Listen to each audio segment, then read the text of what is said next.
Good evening viewers, मैं हूं आपका मेज़बान दीप सिंह, फाउंडर मेंबर और नेशनल काउंसिल मेंबर आम आदमी पार्टी जम्मू से।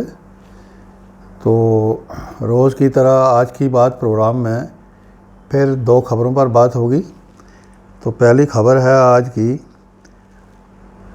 पीएम मोदी के हवाले से, hard work needed to build country.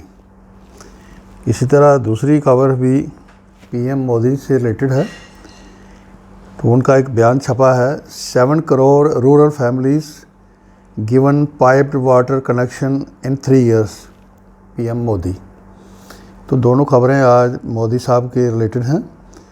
पहली खबर के कंटेक्स्ट में ये बात करनी होगी कि एक सवाल उठता है कि सिर्फ हार्ड वर्क ही नहीं, सेकुलर, ऑनेस्ट और अकाउंटेबल परफॉर्मेंस जो है वो भी ज़रूरत है।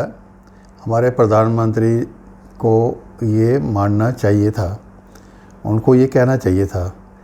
अब उन्होंने क्यों नहीं कहा, ये बात एक सवाल है। तो इसी तरह जो good health and economical status with in accountable system provides respectable survival. तो ये ज़ाहिर है कि अच्छी सेहत और अच्छा इकोनॉमिकल स्टेटस जो है वो एक इंसान को एक रिस्पेक्टेबल सर्वाइवल के साथ साथ एक एनकरेजमेंट प्रोवाइड करता है। तो अगर हम बारीकी से सोचें तो आज साथियों ये बात मानने में कोई गुरेज नहीं है, माननी पड़ेगी कि हम तकरीबन हर फील्ड में, हर महाज में फ्लॉप शो में जा रहे हैं, फेल हो रहे हैं। और इसके लिए ज़िम्मेवार कौन है? हमारे रूरल तो ज़्यादा ज़िम्मेवारी उन पर आती है, तो दूसरी ज़िम्मेवारी जो यहाँ की एडमिनिस्ट्रेशन है, तीसरा सिविल सोसाइटी भी किसी हद तक ज़िम्मेवार है। तो ये चीज़ें जब तक कंसिडर नहीं की जाएंगी तब तक हार्ड वर्क वाली बात कहीं अच्छी तरह से जोड़ी नहीं जा सकती। इसी तरह ये बात माननी होगी कि आज की डेट में 95%, 95% इंडियन पॉपुलेशन जो है वो फ्रस्ट्रेटेड एटमॉस्फेयर में सरवाइव कर रही है। जब एक माँ साथियों परेशान होगी, उसकी हेल्थ ठीक नहीं होगी, उसकी इकोनॉमिकल फाइनेंशियल प्रॉब्लम उसको तंग करेगी।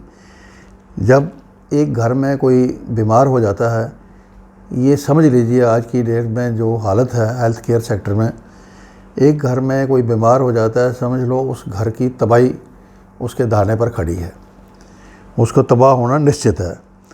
इसी तरह आज हमारा टीचर है वो परेशान है, हमारा डॉक्टर है वो परेशान है, हर आदमी समाज का परेशानी में अपने आप को घसीट रहा है। ऐसी हालत में हमारे पीएम मोदी साहब का ये जो ज़ोरदार नारा होता है बार बार, सबका साथ सबका विकास, बेमतलब दिखाई देता है। इसका कोई मतलब कहीं दूर दूर तक दिखता नहीं।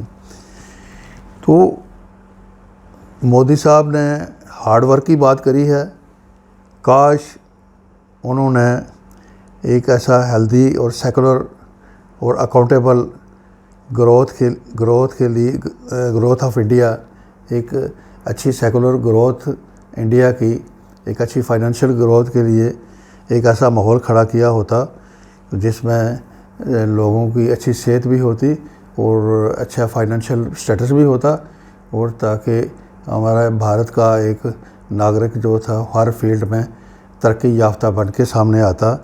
लेकिन ये भाजपा और मोदी साहब की पॉलिसियों ने आज ये कहने में कोई हर्ज नहीं है, कोई गुरेज नहीं है कि भारत को दीवार तक धकेल के रख दिया है।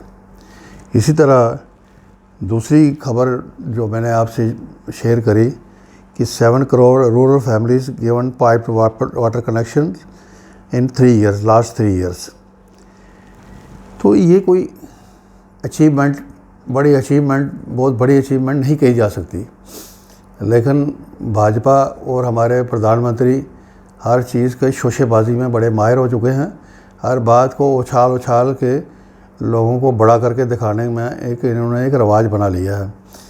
आज आज़ादी के 75 साल के बाद हम एक बड़ी आबादी को पाइप्ड वाटर कनेक्शन की बात करके दुहाई मचा रहे हैं, जबकि अच्छा होता कि मोदी साहब ये कहते कि हमने साफ़ पानी, पाइप का साफ़ पानी इतने लोगों को पहुंचाने का काम शुरू किया है जो पहले नहीं था।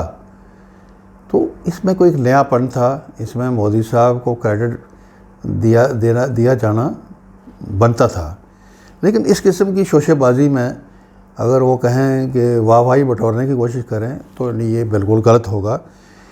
वो आप देखें कि भगवान का शुक्र है हमारी आर्मी जो है, इंडियन आर्मी, उसके ट्रकों पर आपने देखा होगा वो जो डीजल की टंकी होती है, पेट्रोल की टंकी होती है, उस पर लिखा होता है वाइट वर्ड्स में, अंग्रेज़ी में, टैंक क्लीन्ड ऑन डेटेड फलाना फलाना, कि टैंकी को फलां डेट को क्लीन किया गया था। तो साफ़ करना ज़रूरी होता है क्योंकि उसमें कचरा वगैरह आ जाए तो गाड़ी बंद हो जाती है। तो आर्मी की गाड़ी की डीजल टैंक पर अगर लिखा जा सकता है, बताया जा सकता है ये कब साफ़ हुई थी, अब नेक्स्ट ड्यू डेट कौन सी है, तो बड़ा अच्छा है।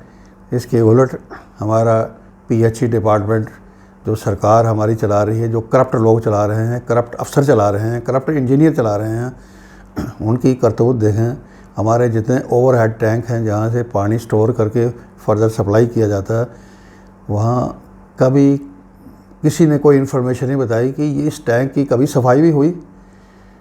उन लोगों ने नहीं की, लेकिन हमारी सिविल सोसाइटी भी इतनी आंखें मूंद के बैठी हुई है, इन्होंने भी कभी ये सवाल नहीं उठाया कि अगर आर्मी की गाड़ी की डीजल टैंक पर लिखा जा सकता है तो यहाँ भी अकाउंटेबिलिटी होनी चाहिए कि पहली सफाई कब हुई, दूसरी सफाई कब हुई। कोई ऐसा मैकेनिज़्म होना चाहिए, कोई स्पेशल टीम्स हों जो उसकी 2-3 महीने में एक दफ़ा इंस्पेक्शन करें कि क्या पीने वाला पानी साफ़ जा रहा है। लेकिन ऐसा हुआ नहीं। आज जिसका नतीजा ये है कि पोल्यूटेड पानी के इस्तेमाल की वजह से हज़ारों किस्म की बीमारियां घर घर में बन चुकी हैं, जिसका भुगतान वो लोग एक दूसरी शक्ल में उनको भुगतान करना पड़ रहा है। तो काश, हम ये कहेंगे, काश हमारे एक्स्ट्रा ग्लैमर्ड प्रधानमंत्री मोदी जी अपने एक फेज मैनर में कोई स्कीम लॉन्च करते कि जिसमें ये कहा जाता कि हमने लोगों को पीने का साफ़ पानी प्रोवाइड करने की फेज़ मैनर में ये स्कीम शुरू करी है। ये इस तरह फेज़ मरहलावार ये सारे भारत को साफ़ पानी पीने प्रोवाइड करने के पाबंद हम होंगे। और ये बात एक साफ़ पानी की सप्लाई को एक आम आदमी की सेहत के साथ जोड़ के देखना ज़रूरी है। और हम उम्मीद करेंगे कि भाजपा और भाजपा के प्रधानमंत्री मोदी जी ये खोखले नारों से बाहर निकल के हकीकत को पहचानेंगे और उस पर कुछ अच्छा करके दिखाएंगे। बहुत बहुत शुक्रिया।